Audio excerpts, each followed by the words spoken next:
Dios busca obreros diligentes que manejen con precisión la palabra de verdad. No te pierdas la oportunidad de crecer en la fe en el Instituto Teológico Internacional. Aprende de la mano de maestros capacitados en la verdad.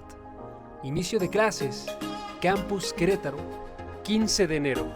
Campus Norte, 15 de enero. Campus Toluca, 22 de enero. Prepara tu corazón y tu mente para estudiar la Escritura. Inscripciones abiertas. Ya disponible. Mujeres Extraordinarias de la Biblia. Primera y segunda temporada. Descubre junto a Beri Bermúdez la gracia de Dios en la vida de las mujeres de la Biblia. Aprende a ser una mujer conforme al corazón de Dios.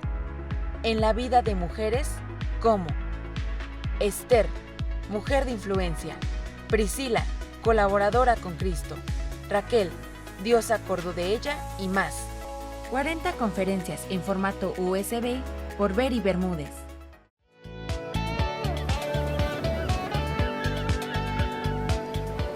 Bueno, tenemos muy buenas noticias porque ya están abiertas las inscripciones para este seminario del 2022, para nuestro seminario maravilloso como los que siempre hemos tenido en la Riviera Maya. Así es, tenemos esa excelente noticia para el 2022. No solamente se va a limitar a matrimonios, sentimos en el corazón que es un tiempo de fortalecer familias, así es que se va a abrir para toda la familia. Va a ser un seminario familiar. Porque ahora tenemos talleres y cosas parecidas, ¿verdad? Así es, al ser un seminario ya no solamente matrimonio, sino familiar, vamos a tener los espacios y los talleres para los jóvenes. Hay también esos lugares que están increíbles para los niños, con actividades, con juegos. La verdad no se lo pueden perder. Las instalaciones de este hotel son increíbles. Quienes estuvieron el año pasado pueden corroborarlo. La comida es deliciosa, la atención, el servicio, los cuartos, todas las predicaciones, las conferencias que se están dando son maravillosas. Y ahora imagínate, Armando, cuando ya se les hable también directamente a los jóvenes, a los adolescentes, a los niños con esas actividades. Yo creo que este año 2022 va a ser un año muy especial, por lo cual no te lo puedes perder. Los esperamos porque va a ser verdaderamente algo muy especial, sobre todas las cosas, porque ahora es para toda la familia. Así es que anima a tus hijos, a tus hijas, empieces a organizar y nos vemos en el 2022. Los esperamos.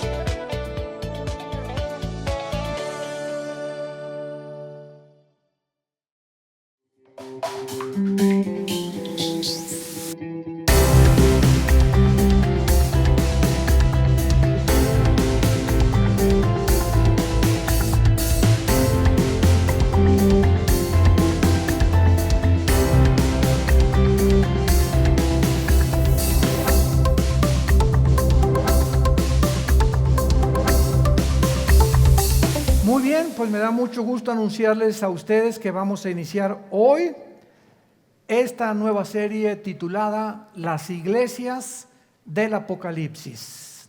Abran sus Biblias, los que traen su Biblia, los que no traen su Biblia, siéntense junto a un cristiano. El libro del Apocalipsis, capítulo 1 y capítulo 2. Vamos a comenzar hoy con la iglesia de Éfeso, que desde luego se encuentra en el capítulo 2. El libro del Apocalipsis es un libro que cierra la profecía del Espíritu Santo en la Biblia. Es uno de los libros que contienen mucha más información acerca de cómo va a terminar la humanidad. Y cuando nosotros, aunque ya lo hemos estudiado versículo por versículo porque lo tenemos ya grabado, los que les interese, son 100 conferencias. Así que si a alguien le interesa estudiar todo el libro del Apocalipsis de versículo por versículo, tenemos ya las 100 conferencias a su disposición. Pero quiero enfocarme desde otra perspectiva ahora, porque conforme nos vamos acercando al final de los tiempos, mientras más cerca estamos de la venida de Jesucristo, vamos a tener más luz. Dice la Biblia, el camino del justo es como la aurora, que va en aumento hasta que el día es perfecto. Tú te levantas en la mañana y ves cómo comienza a amanecer, hasta que resplandecientemente el sol ocupa casi todo el cielo. Y la Biblia compara las cosas naturales del mundo con las cosas espirituales. Y así debe ser tu vida y así debe ser mi vida también. Cada día debemos de tener más luz y más luz y más luz y más luz. Nadie puede decir que conoce a Dios si no está siendo cambiado. Nadie puede decir que eres la misma persona del año que entra y decirme que conoces a Dios porque te haces un mentiroso o una mentirosa. Si realmente estás caminando con Dios, no eres el mismo de hace 3 semanas, de hace 6 meses. Si dices que eres cristiano y eres la misma persona que cuando te convertiste, no es verdad que seas cristiano. Porque el conocimiento de Dios nos cambia, nos tiene que transformar.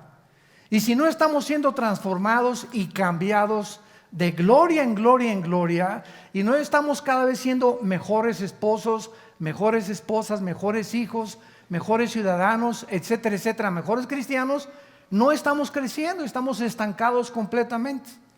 Así que esta es una de las evidencias más grandes que tenemos cuando realmente decimos que vamos de gloria en gloria y viendo la aurora de Dios poco a poco. Mientras más nos acercamos a la segunda venida de Jesucristo, Dios, el Espíritu Santo, nos va a revelar más secretos de su palabra. Entonces yo puedo enseñar el Apocalipsis, lo enseñé hace como 15, 20 años, lo volví a enseñar hace como 7, 8 años, y cada año, cada 3 o 4 meses podríamos decir que enseñamos algo y seguimos creciendo en el conocimiento de Dios. Enseñamos cosas que creíamos que veíamos hace 6 meses y las comenzamos a ver ahorita.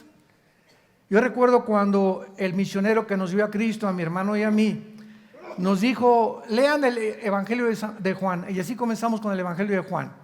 Y me acuerdo que cada mes o cada 2 meses que leía Juan, siempre yo decía, es que esto no lo había visto y ahora lo veo. Y pasaron 4 o 5 meses y volví a leer el capítulo 1 y volví otra vez a descubrir, es que este versículo ya lo leí, pero ahorita como que le entiendo más todavía. Y así es la palabra de Dios. Es maravillosa la Biblia. Cada vez que recurrimos a ella descubrimos cosas que creíamos que habíamos visto o leído, pero no habíamos enfocado claramente el entendimiento ni la sabiduría de Dios detrás de todas las cosas que Dios nos enseña en su palabra.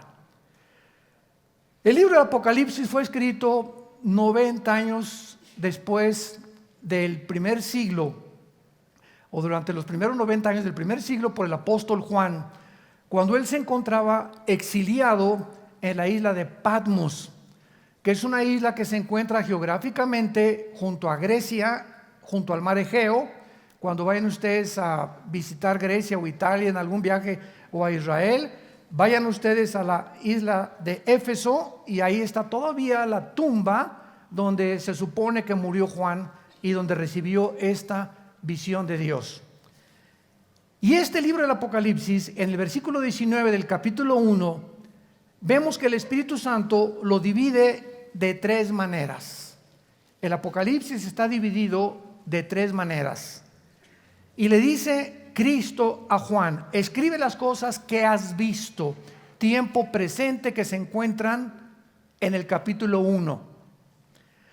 Escribe las cosas que son, o sea, las iglesias, capítulo 2 y capítulo 3, que es lo que vamos a comenzar a estudiar profundamente esta mañana.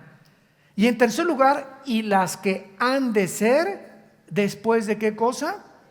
De estas, o sea, después de las iglesias, que comienza el capítulo 4 hasta el capítulo 19. Entonces el capítulo 1 es lo que es, el capítulo 2 y 3 las cosas o el tiempo de la iglesia, y el capítulo 4 en adelante la iglesia ya no se encuentra.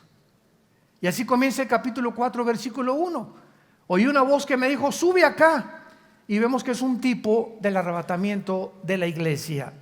Así que del capítulo 4 al capítulo 19 la iglesia ya no vuelve a aparecer en el libro del Apocalipsis, porque la iglesia no va a estar aquí en el tiempo de la gran tribulación. Gracias a Dios. Y cuando nosotros comenzamos a descubrir, como lo vamos a compartir en el desayuno, de que somos realmente la última generación, yo puedo estar seguro que tu vida no va a ser la misma. Cuando cobres conciencia que nos encontramos en la orillita de en cualquier momento el Señor viene por nosotros, tú vas a comenzar a cambiar tu manera de vivir, de pensar.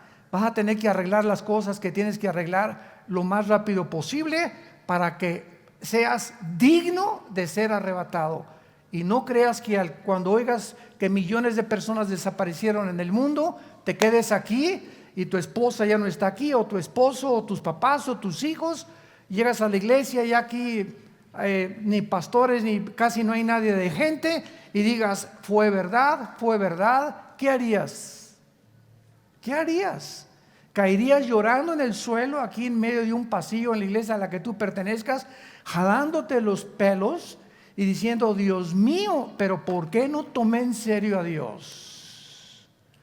¿Por qué no realmente hice caso de las cosas que oí cada domingo o entre semana en los estudios bíblicos? ¿Por qué yo no pude realmente entender que con Dios no se juega? Y que estamos en tiempos en que Dios nos está con este libro anunciando, vengo pronto por ustedes. En el capítulo 2 ya se describen 7 iglesias. El número 7 en la Biblia es un número que se usa para la perfección, para lo que está completo. Porque en la Biblia hay lo que se llama la gematría. La numerología se puede confundir con la famosa cábala, porque hay, ¿verdad? Como dicen, el número 13 es un número de mala suerte, y en hoteles no hay el número 13, o pasar debajo de una escalera es mala suerte, o encontrarte un gato negro es mala suerte, que son supersticiones y que son cosas que no tienen nada que ver con el cristianismo y que tenemos que desechar de nuestra vida. Yo en una escalera paso por debajo, ¿y qué le digo a la escalera? ¿Y qué pasé debajo de ti? ¿Y qué? Por el amor de Dios, un gato negro, lo asusto yo al gato negro. Entonces, pero en la Biblia hay lo que se llama la gematría, porque el idioma hebreo y el lenguaje griego, que fueron los dos lenguajes, con la excepción del libro de Daniel, del capítulo 2 al capítulo 7 de Daniel, fue escrito en arameo. Es la única excepción en toda la Biblia.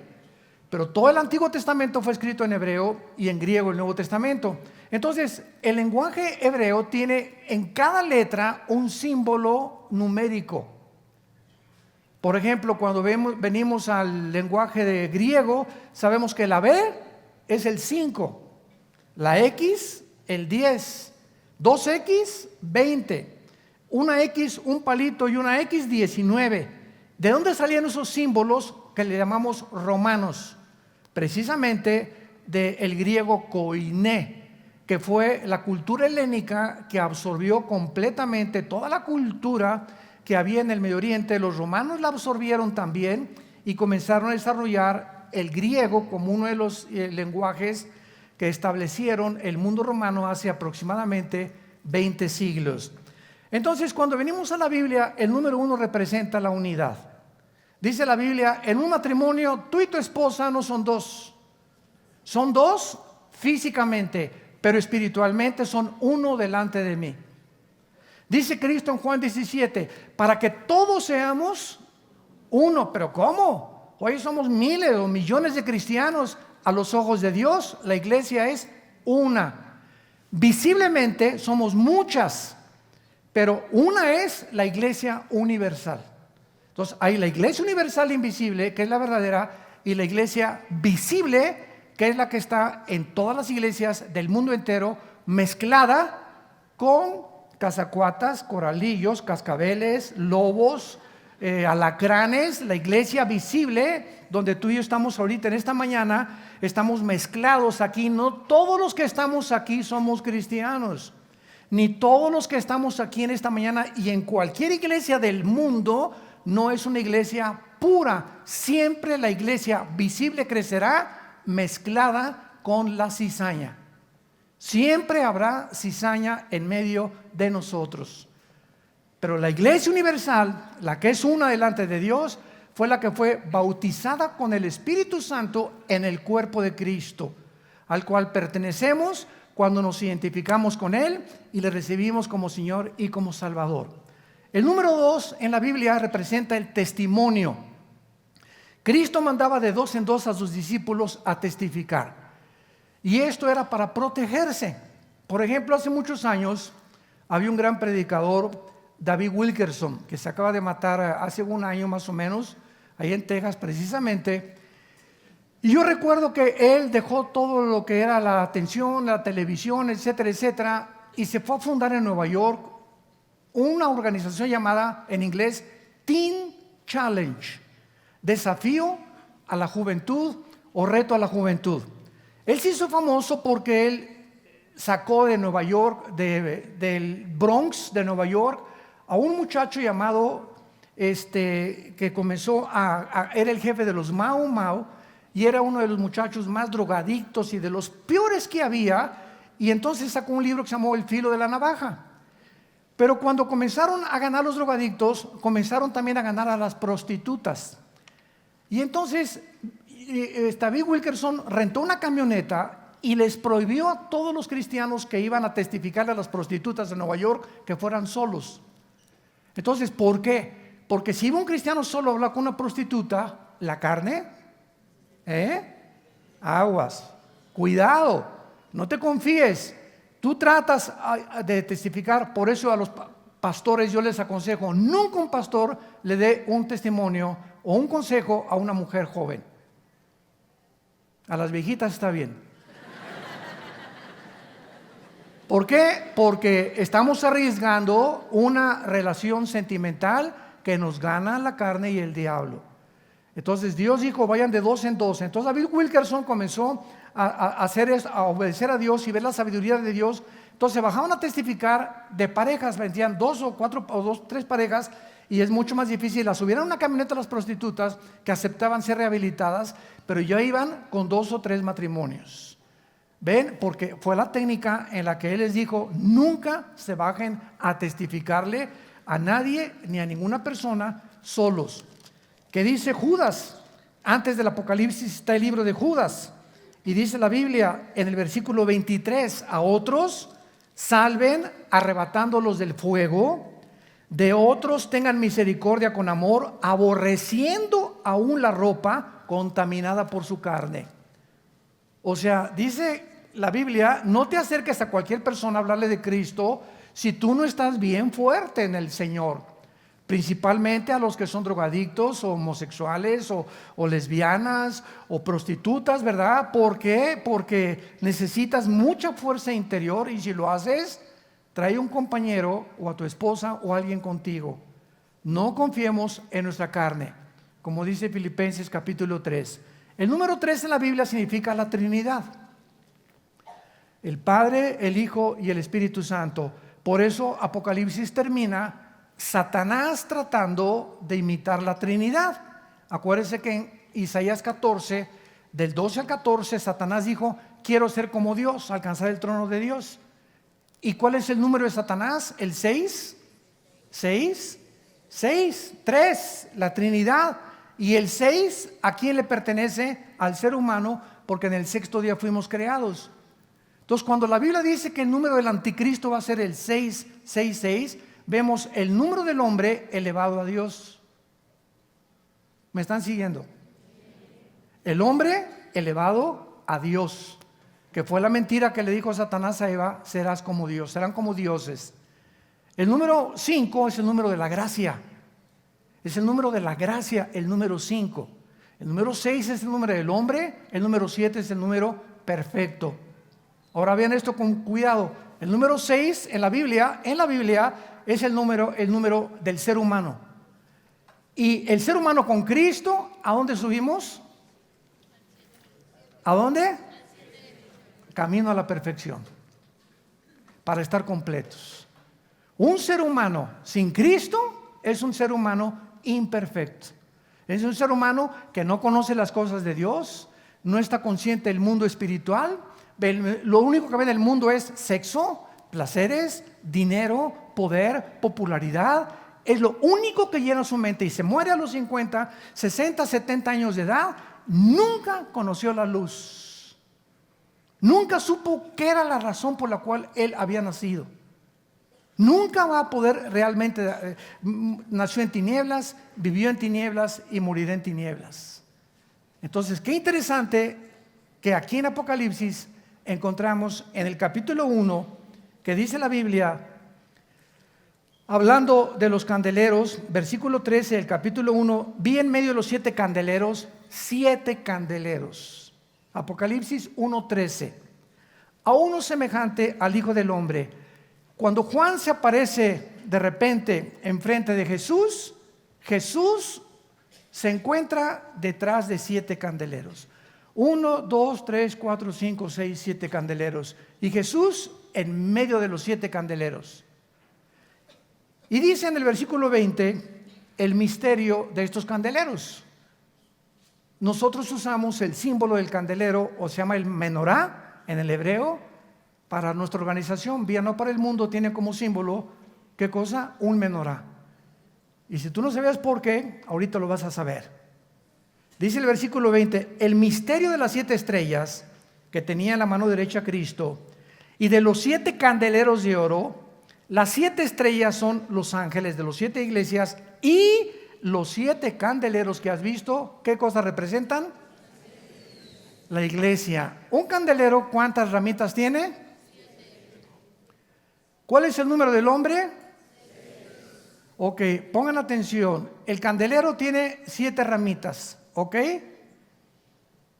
3 a la izquierda y 3 a la derecha. ¿Y el del medio? Es Jesús. Es la iglesia con Jesús lo que nos lleva a la madurez. Para que no nos equivoquemos en los símbolos que aparecen como las cabezas y los cuernos, etcétera, etcétera, que nos lo interpreta el libro de Daniel. Entonces, en la Biblia es como una tela donde todos los tejidos y los hilos se encuentran unos con otros y se forman unos con otros como un telar impresionante tejido por Dios, donde tenemos que encontrar, aquí hay un hilo suelto, tenemos que encontrar a cuál pertenecía para poder unirlo y no amarrarlo con otro hilo y hacer una herejía. Y es el problema de los cristianos nuevos o que quieren aspirar a un liderazgo espiritual y no tienen el conocimiento suficiente o los años suficientes en el estudio de la Biblia para atreverse a dirigir una iglesia o a tratar de enseñar la teología de los símbolos o de los libros proféticos de Dios. Muy bien, y así seguimos. El número 12 es el número del gobierno, por eso fueron 12 discípulos, 12 tribus de Israel. Entonces todo tiene en la Biblia un significado. Y vamos pues a comenzar con la iglesia de Éfeso. La iglesia de Éfeso la fundó el apóstol Pablo en Hechos capítulo 20. Es la iglesia donde él pasó 3 años con ellos. Y recuerden ustedes que ahí en Hechos 20, cuando se va a la playa Pablo, van todos los cristianos detrás de él llorando. Oye Pablo, ¿cómo nos vas a dejar aquí? Y entonces Pablo les da los últimos consejos a esta iglesia y les dice: cuando yo me vaya van a entrar a la iglesia lobos, no conejitos ni venaditos. Van a entrar lobos a la iglesia. Sí, abran los oídos. Por lo tanto, les dice a los líderes: a ustedes los responsabilizo de todas estas ovejas para que cuiden la sana doctrina. Y los encomiendo, dice Pablo, la única forma en la que los cristianos pueden protegerse de las falsas doctrinas, los encomiendo a la palabra de la gracia, la cual es poderosa para darles herencia con todos los santificados. Entonces, la única forma de protegernos en el tiempo que estamos ahorita viviendo de el cúmulo de herejías que están en el internet, en YouTube, Cada semana a nosotros me hablan y me dicen: oye, Armando, apareció un nuevo sitio con tu nombre pidiendo dinero.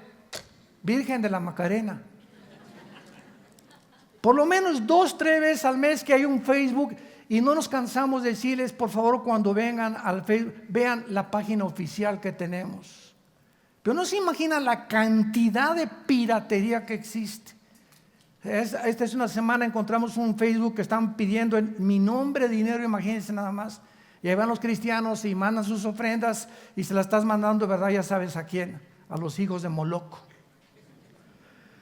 Bueno, entonces esto es importante como tener como una base para poder comenzar a entender la iglesia de Éfeso. La iglesia de Éfeso se fue Pablo y después quedó Timoteo al frente de esta iglesia de Éfeso.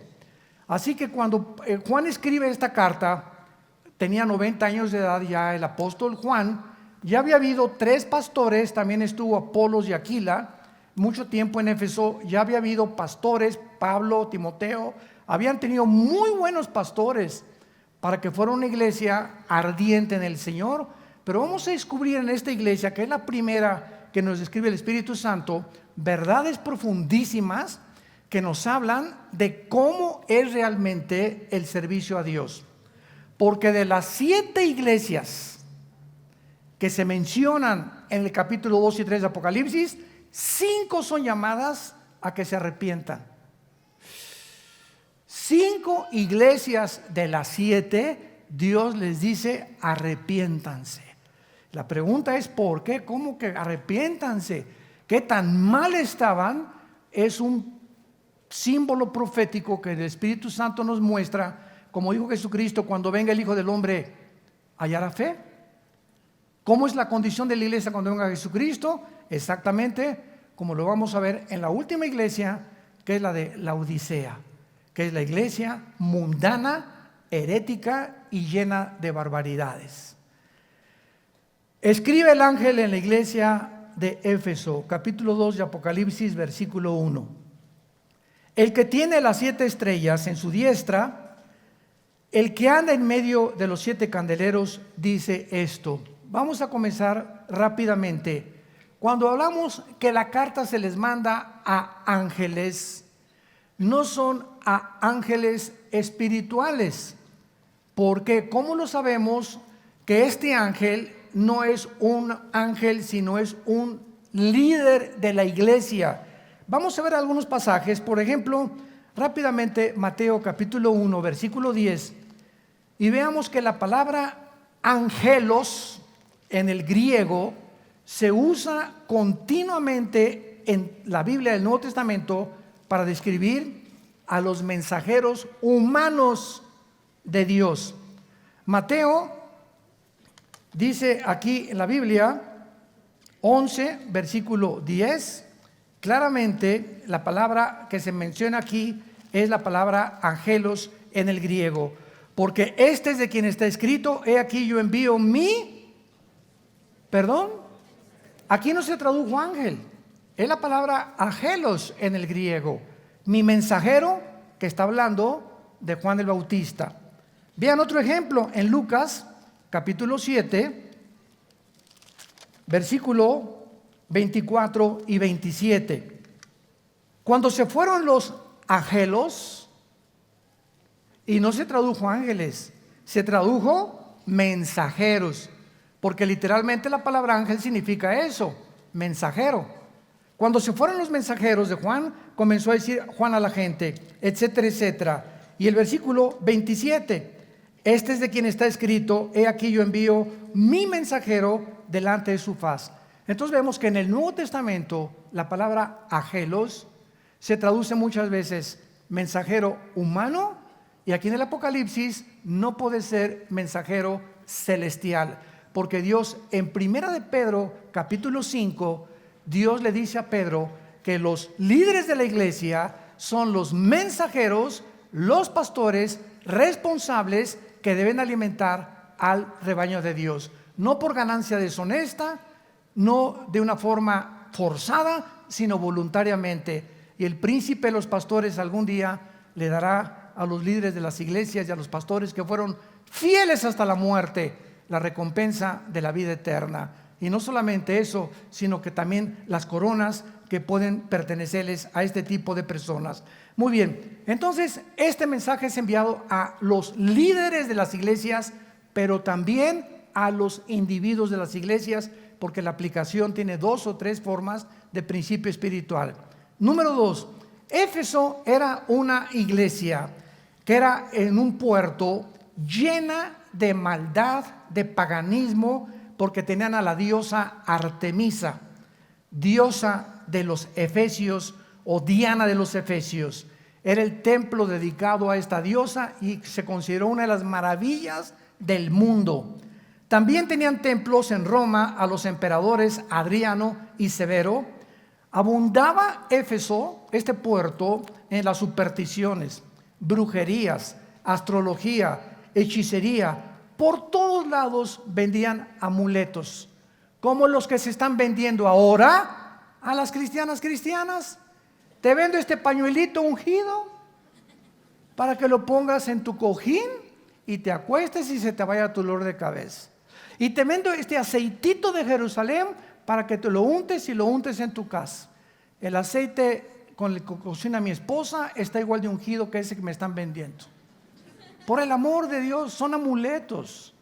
El momento en que nosotros quitamos nuestros ojos en Jesús y nuestra fe, que Él es el autor y consumador de la fe, y lo ponemos en un objeto, en una persona, en una organización, en un amuleto, en ese momento estamos alejándonos de Dios.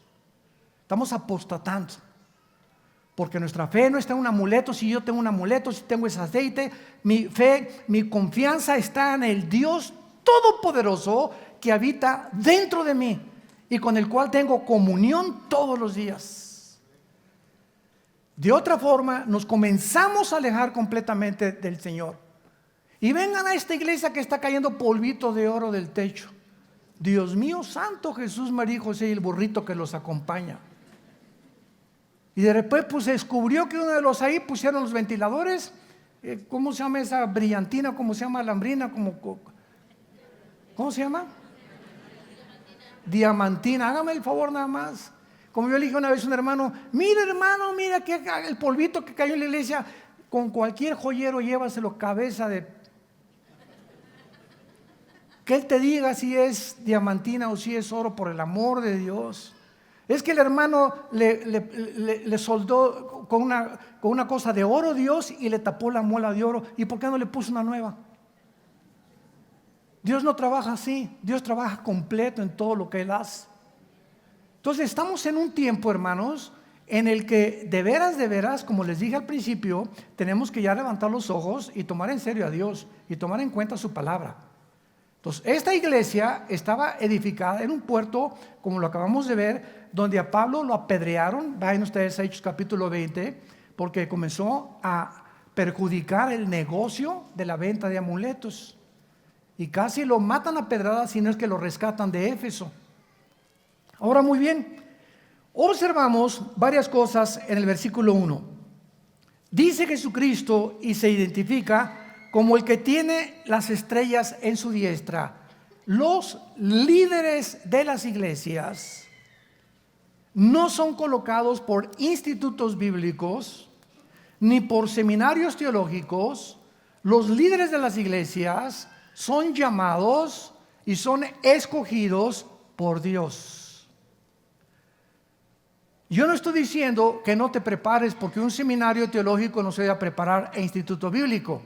Y es lo mismo que meterme a estudiar ingeniería, pero yo no tengo la vocación para ser ingeniero, ni el talento para ser arquitecto. No se me da el dibujo. No te metas de arquitecto si no se te da el dibujo. Porque un arquitecto tiene que saber dibujar y tiene que gustar el dibujo y tiene que tener el talento para dibujar. Otro hijo ama la música y tiene un oído impresionante para la música y ya toca la guitarra, ese muchacho está llamado para la música, que algún día puede entrar a un conservatorio y poder seguir esa carrera, el talento que Dios nos ha dado. Entonces, si yo tengo la capacidad para el dibujo y puedo ser arquitecto, pero alguien me dice, es que de doctor vas a ganar más. Y entonces mis talentos que Dios natural me dio, los dejo por el dinero o por el consejo de personas que no saben lo que tiene Dios en mi llamado. Por eso los padres nunca nos atrevamos a forzar a nuestros hijos. Tú tienes que ser doctor como yo soy doctor. Tú tienes que ser chofer como yo soy chofer. Y escoge la carrera de arquitectura o de abogado porque yo también soy abogado. Espérame tantito, no todos somos iguales. Veamos en 1 Corintios capítulo 12 esta verdad en la cual es muy fácil equivocarse con nuestros propios hijos, forzarlos a que estudien algo a lo cual Dios no los ha llamado. Qué grave error. Dice 1 Corintios 12, versículo 8. Porque a o sea, vamos a ponerle a Pancho, le es dada por el Espíritu palabra de sabiduría. A otro, o sea, a Carlos, palabra de conocimiento de ciencia según el mismo Espíritu. A otro, vamos a ponerle Bernabé, le fue dado por el mismo Espíritu. A otro, a Cipriano, dones sanidades. Lo que el Espíritu Santo nos está tratando de decir es que todas las cosas que cada uno tiene son diferentes. Versículo 10, a otro hacer milagros, profecía, a otro discernimiento de espíritus, a otro diverso género de lenguas, a otro interpretación de lenguas. Versículo 11, pero todas estas cosas, ¿qué cosas? La repartición de los dones, la repartición de los talentos, las hace uno y el mismo Espíritu, repartiendo en particular, traducción a la mexicana, como a él le da la gana. Tú no escoges hablar en lenguas. No te atrevas a ponerle a alguien la mano, porque en el libro de los Hechos pasó que es un libro narrativo que narra la transición entre el judaísmo y el cristianismo, que tenía que haber estas señales, porque en el Nuevo Testamento se explica qué pasó en el libro de los Hechos. Voy a ponerte las manos. ¿Sabes una cosa? Si Dios no me dio en lenguas, aunque hable y trate de hacer lo que lo quieras, no es para mí ese don. Dios te lo dio a ti, guárdalo para ti. No trates de imponer a otros lo que Dios te dio a ti, porque todos somos diferentes delante de Dios. No tratemos de caer en esa trampa tan grande en el cristianismo. Yo hace 25, 30 años me acuerdo cuando llegaba a iglesias, pásenle aquí los que quieran hablar en lenguas. Oye, espérame tantito, si no eres el Espíritu Santo, hágame el favor nada más. O pásenle aquí a recibir el bautismo del Espíritu Santo. Oye, si hay alguien que pasa y no ha sido bautizado con el Espíritu Santo, no es cristiano. No hay entre los cristianos, los que son cristianos, pero no tienen el bautismo del Espíritu Santo, porque si les falta el bautismo del Espíritu Santo es la iniciación y el paso principal para pertenecer al cuerpo de Jesucristo. 1 Corintios 12, 13. Y a todos se nos dio a beber del mismo Espíritu y todos fuimos bautizados por el mismo Espíritu. Pero hemos llegado a hacer tantas barbaridades en las iglesias y se han aceptado como si fueran verdad, porque no se ha checado y rechecado en la Biblia que lo que estamos enseñando es tradiciones que entraron hace 40 años, los 70s y los 80s, y no hemos corroborado que la Biblia enseñe eso. Entonces, así pasa con todas las cosas. Regresamos a Apocalipsis, y cuando Jesús dice que Él tiene las estrellas en su diestra, el hecho que tú hayas entrado a estudiar para ser pastor o seminario teológico no significa realmente que tú hayas sido llamado al pastorado. Ahora bien, y lo voy a decir con mucha sinceridad, no tengo por qué mentirles a ustedes. Nosotros en Vida Nueva hemos tenido 3 o 4 pastores que los hemos involucrado en el llamado al pastorado y no habían sido llamados. Y los que no son llamados, tarde o temprano se salen. Muchos son llamados, pero pocos escogidos. Entonces hay muchos llamados. No, yo quiero ser esto, yo quiero ser doctor, y ya que me doy cuenta que no sirve para doctor. Quise estudiar para contaduría, pero me doy cuenta que mis talentos no son, y pues voy a tener que dejar 2 años de universidad para meterme a lo que realmente me gusta a mí, y perdiste 2 años. Así es en el mundo espiritual. Se dan cuenta, a los 2 o 3 años, no es que no tengo el llamado de pastor, no, pero entré por lo que tú hayas sido. Nosotros somos hombres y nos equivocamos, y muchas veces llamamos a alguien que no ha sido real. Ahora, desde luego que cada vez subimos más y más y más las vallas de protección, ¿verdad? Mientras más pasa el tiempo, más requisitos exigimos para eso, pero de algo estamos seguros, que una persona que no ha sido llamada y nosotros nos equivocamos, Dios tarde o temprano lo saca del ministerio, por lo que sea. Pero no puede durar. Los que son llamados por Dios permanecen con el Señor en el ministerio. Y esto es algo que tenemos que aprender. Jesús tiene a los líderes en la mano. ¿Qué significa esto? Que Jesús ve y conoce a los que han sido llamados y los va a sostener porque estamos en su mano. Y si Él te puso donde tú estás, no hay ningún poder del infierno ni de demonios que te pueda quitar. Nunca tengas celos de nadie. Nunca te sientas con envidia de nadie. Porque cuando Dios te llama a ser un músico, a ser un predicador, a hacer esto y el otro, siempre Él te va a sostener porque Él te llamó. Y llega el momento en que todos nosotros tenemos que recordar a Juan el Bautista. Juan el Bautista comenzó a ser la estrella, los reflectores en él, y miles se juntaban a su alrededor, y de repente sale Jesús, y Juan el Bautista se da cuenta que él simplemente había sido llamado para preparar el camino de Jesús. Y Juan el Bautista dijo estas palabras: es necesario que él crezca y yo mengue. Llega el momento en que tú eres Miss Tlanepantla. Tienes 25 años y vas a ser a los 35, 40 y tu belleza, y va a llegar otra más bonita que tú. O ya te está pisando alguien detrás, un artista, un cantante. Siempre habrá alguien mejor que nosotros. Y nuestro llamado no dura siempre para ser las estrellas. Y así pasa con predicadores, con artistas, con cantantes. Siempre hay alguien detrás que viene mucho mejor que nosotros. Y nosotros los pastores, les he dicho a muchos congresos que hemos sido invitados a los pastores, hay pastores que tienen 15 años ellos y no le prestan el púlpito a nadie.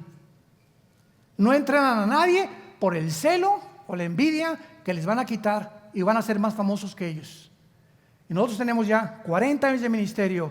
Por eso son las cosas, me ven ustedes pocas veces aquí en el norte. Si yo sigo cada domingo aquí en el norte, hacen un ídolo de mi persona. Se los digo con todo mi corazón. Y ya no dejo de venir y ya no viene la gente. Y ahora tenemos infinidad de pastores y lo estamos empujando a los jóvenes. ¿Para qué? Yo ya no soy necesario. Yo vengo de vez en cuando. Soy pastor de mis pastores ahora, pero hay muchos mejores predicadores ahorita que nosotros mismos. Y tenemos que dejarles el lugar a ellos, porque vienen con más fuerza, con más energía, con más poder, con más visión muchas veces que nosotros mismos, que ya tenemos mucho tiempo en el ministerio, aunque la sabiduría se las podemos impartir a ellos desde luego. Pero nunca nos sentemos como yo soy aquel.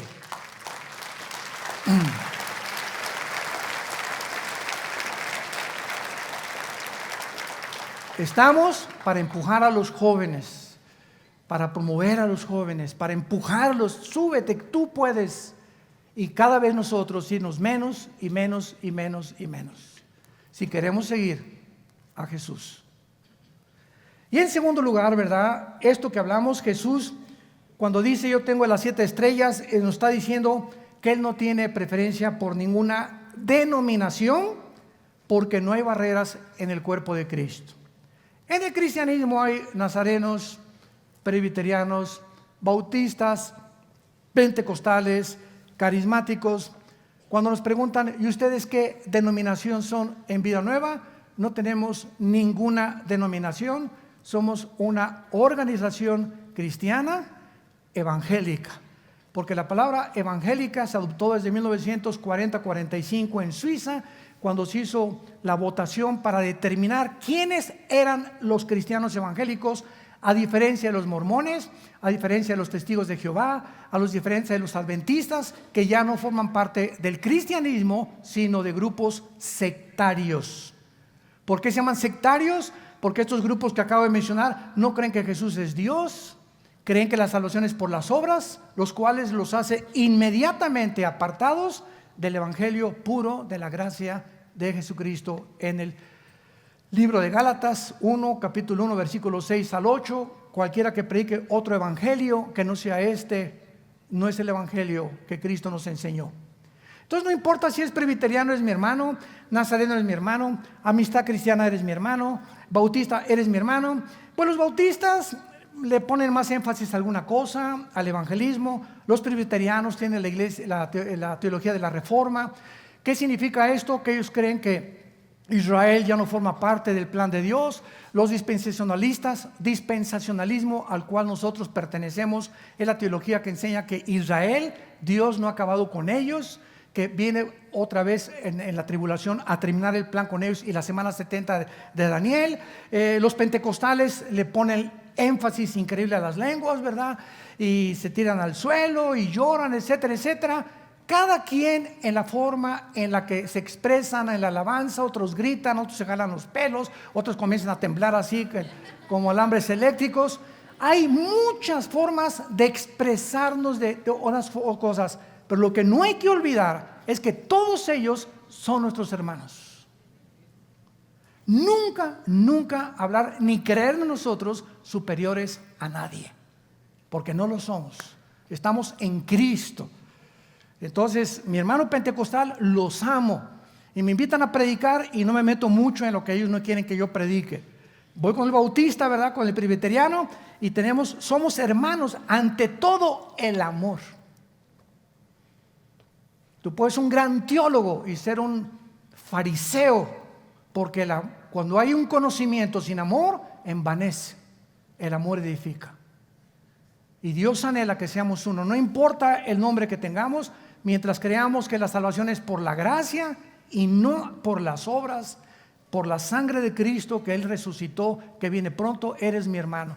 El título que tú te pongas en la botella no me importa. Dios ve el contenido de la botella, no la etiqueta. Así que cuando venga Cristo no va a decir: los tatuados a un lado, los que no se tatuaron, vénganse conmigo. Si dice bautista, no te los vais a llevar, ¿eh? Presbiteriano no, eso es peor. No, cuando venga Cristo no va a haber ningún título, va a venir por lo que tenemos dentro, el Espíritu Santo.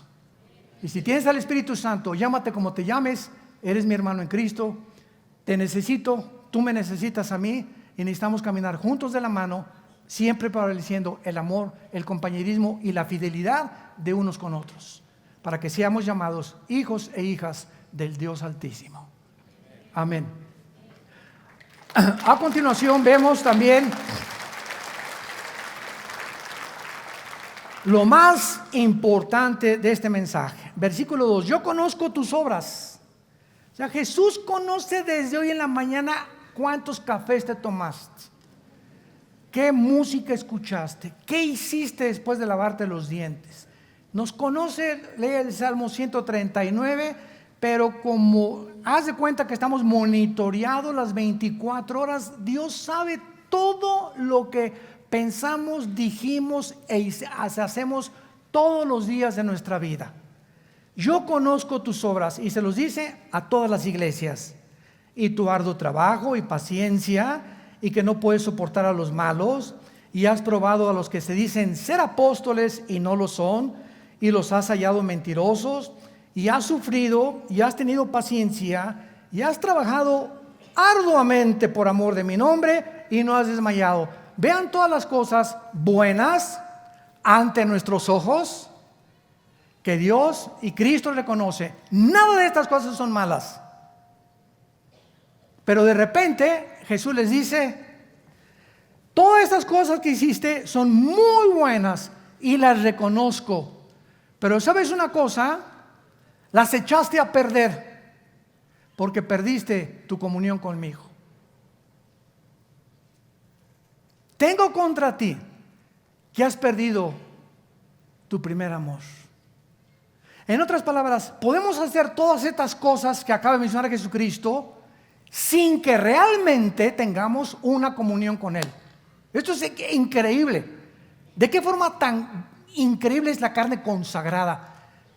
Si vemos a los gurús allá en el Himalaya y a todos los que se rapan el pelo, nos ganan porque se aislaron, nunca van a la discoteca, nunca ven la serie de Luis Miguel en Netflix, ni del Chapo tampoco, no toman alcohol, no toman café. Si se trata de realmente jamás haber hecho nada, no tienen la oportunidad de ver a ninguna mujer tampoco, porque allá están en un convento encerrados, nos ganan a nosotros.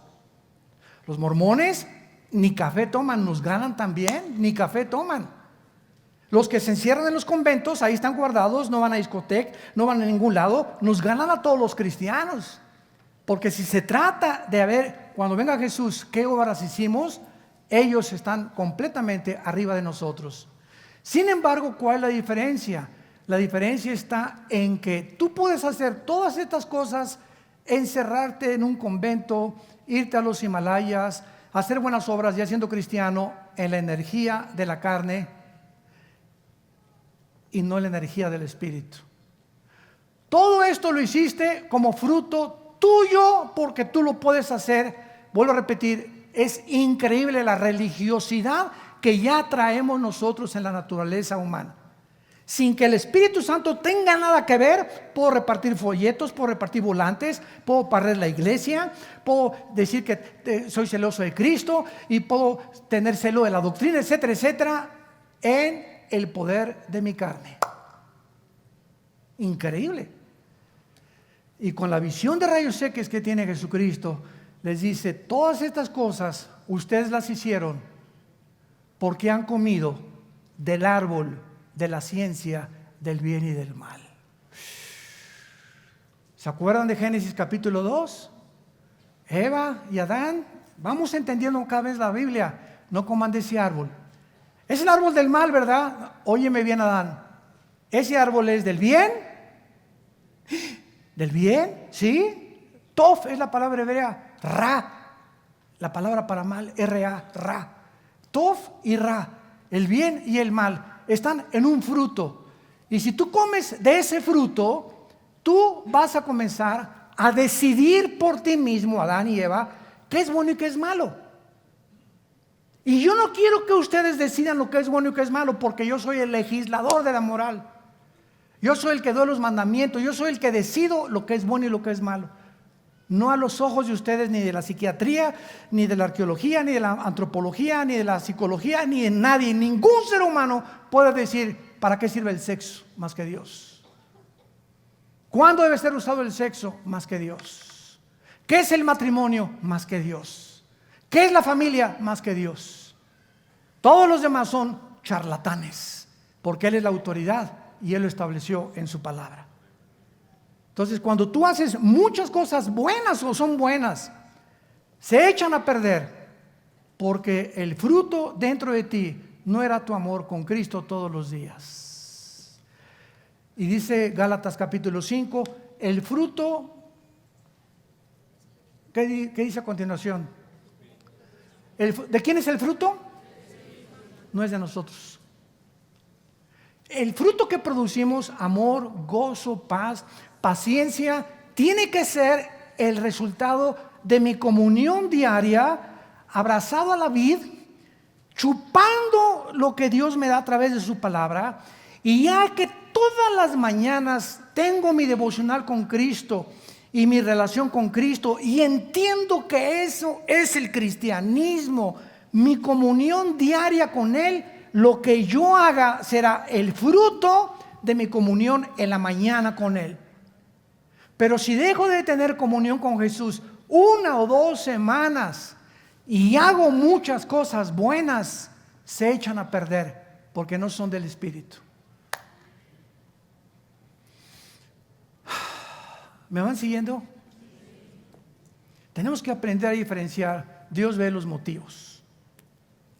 ¿Cuántos pastores vienen a querer ser pastores con motivos equivocados? ¿Por un sueldo? Porque no les fue bien en su profesión, etcétera, etcétera. ¿Cuántas personas hacen lo que hacen por motivos equivocados? ¿Cuántos políticos gobernantes hacen lo que hacen por motivos equivocados y no para servir al pueblo? En todas las áreas de la vida, Dios ve los motivos. ¿Por qué haces lo que estás haciendo? ¿Qué es lo que te impulsa? ¿Qué es lo que te mueve a hacer lo que estás haciendo? Si no es tu relación con Cristo, hoy en la mañana, lo que tú estás haciendo durante todo el día se va a echar a perder. Es el fruto del bien y del mal. Es bueno lo que estás haciendo, pero el mal lo echa a perder porque no es del árbol de la vida. ¿Sí me entienden? Le pido a Dios que me entienda. Es importantísima esta lección de la iglesia de Éfeso. Y Jesús los acusa, ¿verdad? Todas tus buenas obras, ¿verdad? Tienes que entenderlo. Y finalmente les dice: Jesucristo, en el versículo 3, has sufrido, has tenido arduamente por amor a mi nombre. Yo amo a Jesucristo. Yo conozco a cristianos que van a otro ejemplo, a un congreso de alabanza, y el congreso de alabanza está hasta arriba, y caen los jóvenes y lloran, y es normal, y es natural, y los toca, y dice: sí, Jesús por aquí, por allá, y te tocó, y el predicador que oí este domingo me hizo llorar. Todo lo que tú quieras y digas. Y el lunes, y el martes, el miércoles, ya ni te acuerdas. Todo sucedió en un momento de emocionalismo. Pero si los otros días que siguen después de eso no mantienes todo lo que hiciste, eso que te caíste en ese congreso y que lloraste, no te será tomado en cuenta. Se echó a perder porque no mostraste la misma solicitud hasta el fin para plena certeza de la esperanza. Hebreos capítulo 6. Entonces hay cristianos que van de congreso, y el congreso, y otro congreso, y otro congreso, y 4 o 5 congresos al año, y los toca el Señor, y se caen al suelo, y se revuelcan, y giran en el suelo, etcétera, etcétera. Emocionalismo, lo que tú quieras. Y puedo decir que es natural, que es normal. Sí sintieron, pero venga el otro día, y el martes y el miércoles, y no entienden que no dura. Moisés: no recojan el maná, no lo guarden, porque se les echa a perder. ¿Por qué, Señor? Quiero enseñarles a que dependan de mí todos los días. Ahí está en el Éxodo la lección. Caía el maná, y los que lo guardaban, no por lo que el congreso, lo que habló el predicador, lo voy a guardar a mí. No es cierto. Cuando pasan los días se te echa a perder, se te echa a perder, se echa a perder. ¿Por qué? Porque Dios quiere que todos los días, el martes y el miércoles y el jueves y el viernes y todas las semanas después del congreso, mantengas ese ardor pegado a la Biblia y a la comunión con Jesucristo. Si no, eso que te dio Dios, ese maná que te dio Dios, se te echa a perder a los 3 o 4 días. Y tú no puedes llegar el día de Cristo: Señor, ¿te acuerdas en el congreso? ¿Viste cómo me caí, Señor? Y te grité, ¿verdad, Señor? Sí, claro, y lo reconozco. Y en ese momento sentí a Jesús. Sí, pero yo no te voy a juzgar por lo que hiciste hace 4 o 6 meses, Pancho, sino por lo que hoy en el presente eres. Desde ese tiempo, ¿qué has hecho con tu vida, con la vida de Jesucristo y con mi palabra en tu corazón?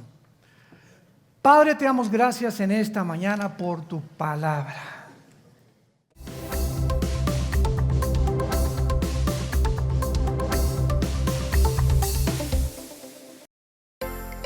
Vida Nueva para el Mundo se sostiene y propaga el mensaje de salvación de Jesucristo gracias a Dios y a tus donativos. Llevemos juntos el Evangelio de Jesucristo al mundo entero. Realizamos eventos, seminarios, congresos y diferentes programas para dar a conocer el mensaje de salvación y el poder de nuestro Señor, transformando y edificando vidas de mujeres, hombres, niños alrededor del mundo. ¿Qué pasa cuando decides hacer tu donativo? Aunque no puedas llevar la palabra personalmente a todo el mundo, de esta forma lo estás haciendo. Con tus donativos o aportaciones, estás sembrando y formando parte de lo que Dios está haciendo en su obra. Estás ayudando a traer luz a la oscuridad, paz al conflicto y esperanza a los que no tienen ninguna. Dona desde México.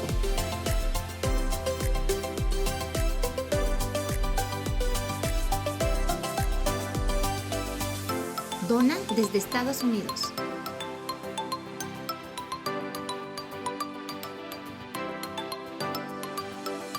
Para el resto de donaciones de otras partes del mundo, www.vidanuevaparelmundo.org.mx/dona. Estamos cumpliendo la gran comisión. Por tanto, vayan y hagan discípulos a todas las naciones, bautizándolos en el nombre del Padre, del Hijo y del Espíritu Santo, enseñándoles que guarden todas las cosas que les he mandado. Y he aquí que yo estoy con ustedes todos los días hasta el fin del mundo.